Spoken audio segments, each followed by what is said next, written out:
आप सबका स्वागत है आपके अपने YouTube चैनल में। पिछली वीडियो में हम लोगों ने NCERT कक्षा 4 के पाठ 23 तक से सीटेट में पूछे जाने वाले प्रश्नों को देखा था। आज हम लोग उसी के आगे पाठ 24 से शुरुआत करते हैं और देखते हैं कुछ महत्वपूर्ण प्रश्न। पाठ 24 दूर देश की बात। यहाँ पर जो है दूर देश की बात की गई है। देखिए यहाँ एक शब्द दिया हुआ मलयालम में चिट्टप्पन, पिता का छोटा भाई यानी चाचा। मलयालम में चाचा को क्या बोलते हैं तो चिट्टप्पन। और कुंजियम्मा पिता के छोटे भाई की पत्नी अर्थात चाची को बोलते हैं। ये आपको याद रखना है, सीटेट ने यहाँ से क्वेश्चन पूछा है पहले। मलयालम में चाचा को क्या बोलते हैं तो चिट्टप्पन यानी पिता के छोटे भाई को, और कुंजी अम्मा पिता के छोटे भाई की पत्नी यानी चाची को बोलते हैं। ये आपको याद रखना, सीटेट ने पहले यहाँ से क्वेश्चन पूछा है। अब देखिए यहाँ दूर देश की बात में अबू धाबी की बात कही गई है कि अबू धाबी और उसके आसपास के जो इलाके हैं वो रेगिस्तानी इलाके हैं, यानी वहाँ क्या होती है बालू ही बालू पाई जाती है। और अबू धाबी में पेट्रोल क्या होता है पानी से सस्ता होता है, यानी पानी वहाँ पेट्रोल से महंगा है।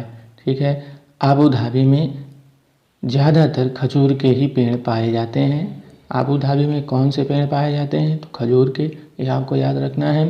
अबू धाबी में पेट्रोल जो है पानी से सस्ता है, ये आपको याद रखना है। ठीक है, आगे बढ़ते हैं। अबू धाबी में जो मुद्रा चलती है रुपए जिसे जैसे बोलते हैं हम लोग यहाँ, तो वैसे जो वहाँ मुद्रा चलती है उसे बोलते हैं दिरहम।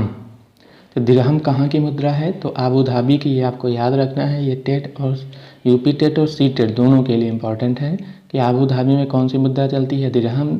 दिरहम कहाँ की मुद्रा है तो उसको आप अबू धाबी अगर ऑप्शन में है तो आप उसको टिक कर देंगे। ठीक, आगे बढ़ते हैं। दिरहम पर जो है किस भाषा में लिखा होता है तो होता है अरबी भाषा। दिरहम पर जो है अरबी भाषा में कुछ लिखा होता है। ठीक है, या आप ये भी यहाँ से क्वेश्चन बनता है कि अबू धाबी में की स्थानीय भाषा क्या है तो क्या हो जाएगी अरबी। अरबी अबू धाबी की भाषा जो है वो क्या है स्थानीय भाषा अरबी है। वहाँ दिरहम चलता है, दिरहम पर अरबी भाषा में कुछ लिखा होता है। ठीक है, और वहाँ गर्मी बहुत ज़्यादा होती है अबू धाबी में, इसलिए वहाँ के लोग जो होते हैं वो ढीले ढाले सूती कपड़े पहनते हैं। तो अबू धाबी के लोग कैसे कपड़े पहनते हैं तो ढीले ढाले सूती वस्त्र पहनते हैं अबू धाबी के लोग। इतने ही क्वेश्चन यहाँ से बनते हैं, ये आपको याद रखना है। चलते हैं अब अगले चैप्टर पर। ठीक है, चैप्टर 25 चटपटी पहेलियाँ। इसमें देखते हैं कौन सा है। इसमें ज़्यादा कुछ खास नहीं है, एक ही दो पॉइंट है इसमें। जैसे एक पॉइंट यहाँ हुआ है कि मैं केरल में रहता हूँ, मेरे घर के आंगन में मसालों का बगीचा है, वहाँ मैं तेज़पत्ता, छोटी इलायची, बड़ी इलायची, काली मिर्च आदि को उगते देखता हूँ। यहाँ से सिर्फ एक क्वेश्चन बनेगा कि केरल में क्या होता है तो मसाले होते हैं। मसालों का शहर किसे कहते हैं ये भी आपसे पूछा जा सकता है। तो केरल मसालों की अधिकता से संबंधित अगर क्वेश्चन पूछा जाता है तो उसका ऑप्शन क्या सही होगा केरल। ठीक, आगे यहाँ दिया हुआ कि गरम मसाले में क्या क्या मिला होता है तो जीरा, इलायची छोटी और बड़ी दोनों प्रकार की, लौंग, दालचीनी, काली मिर्च, तेज़पत्ता। ठीक है, अब सौंठ, यही है। बाकी इम्पोर्टेंट सिर्फ यही है कि केरल को जो है मसालों का शहर कहा जाता है। चलते हैं अब अगले पार्ट पर, देखते हैं पार्ट 26। पार्ट 26 फौजी वहीदा। यहाँ फौजी वहीदा के बारे में कुछ लिखा गया है।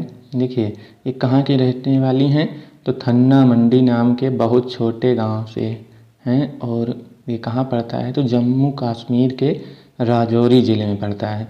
ये आपको याद रखना है कि थन्ना मंडी गांव कहाँ है तो जम्मू कश्मीर के राजौरी ज़िले में है, या ये इम्पोर्टेंट है। अगला पॉइंट देखते हैं। अगला पॉइंट है कि पूरे परेड में जो होती हैं वो कितने निर्देश होते हैं तो 36 होते हैं, यानी एक परेड में जो है 36 निर्देश बोलने होते हैं, ये याद रखना है। अगला पॉइंट ये इम्पोर्टेंट क्या है, प्रिज्म ऐसा कांच होता है जो 7 रंग दिखाता है, यानी एक प्रिज्म जो होता है उसमें कितने रंग होते हैं तो 7 रंग होते हैं, ये आपको याद रखना। प्रिज्म में 7 रंग होते हैं, इतना इम्पोर्टेंट है इस पार्ट में। अगला पार्ट देखते हैं, पार्ट नंबर 27 कोशिश हुई कामयाब। ये एनसीईआरटी कक्षा 4 का आखिरी पाठ है। इसे भी हम लोग देख लेते हैं। इसमें 3-4 पॉइंट हैं जो इम्पोर्टेंट हैं और वही पूछे जाते हैं बस। पहला लद्दाख। लद्दाख में जो है स्कटपो पुल कहाँ पाया जाता है? तो लद्दाख में, ये आपको याद रखना है। स्कटपो पुल कहाँ पाया जाता है? तो होता है लद्दाख में। अगला पॉइंट देखते हैं यहाँ से। ये सीटेट ने पूछा है पहले भी क्वेश्चन कि माँ को क्या बोलते हैं लद्दाख में माँ को क्या बोलते हैं? आमाले। और पिता को आबाले। लद्दाख में माँ को आमाले और पिता को आबाले बोलते हैं। ये आपको याद रखना है। एक और नाम यहाँ पर दिया गया हुआ है मेमेले। मेमेले किसे बोलते हैं? दादी जी को मेमेले। ठीक है, माँ को आमाले और पिता को आवाले। ये इतना याद रखना है। इतने ही पॉइंट इस चैप्टर में हैं। अब यहाँ से एनसीईआरटी कक्षा 4 ईवीएस समाप्त होती है और अब हम लोग कक्षा 5 की एनसीईआरटी से बनने वाले सीटेट में महत्वपूर्ण क्वेश्चनों को देखेंगे। और ज़्यादातर क्वेश्चन जो है वो कक्षा 5 की ही ईवीएस से पूछे जाते हैं सीटेट में, इसलिए वो इम्पॉर्टेंट हो जाते हैं। वहाँ से क्वेश्चन भी बहुत सारे बनते हैं। कक्षा 4 में क्वेश्चन बहुत कम बने हैं, कक्षा 5 में क्वेश्चन बहुत ज़्यादा बनते हैं। तो मिलते हैं अगले वीडियो में। वीडियो आपको पसंद आया हो तो वीडियो को लाइक करिए, शेयर करिए और चैनल को सब्सक्राइब करिए। मिलते हैं अगले वीडियो में कक्षा 5 की ईवीएस की एनसीईआरटी के साथ। तब तक के लिए सभी को नमस्कार। जय हिंद, जय भारत।